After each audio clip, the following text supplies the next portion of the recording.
जन के अधिकार के। ए भैया डरे के नहीं खे हो, दिला के रहेंगे हक जो है जन जन के अधिकार के। पप्पू यादव नेता नहीं हीरो है बिहार के।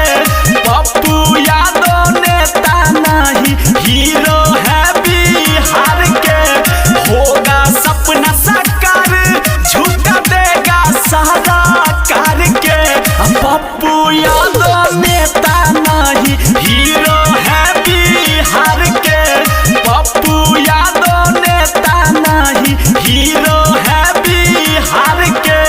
भ्रष्टाचार की आड़ में डूबा ये बिहार है। भ्रष्टाचार की आड़ में डूबा ये बिहार है। युवा रो रहा है और सब बैठा बेरोजगार है। सब बैठा बेरोजगार है। जड़ से उखाड़ के फेंक देंगे अब ये भ्रष्टाचार के। ए भाई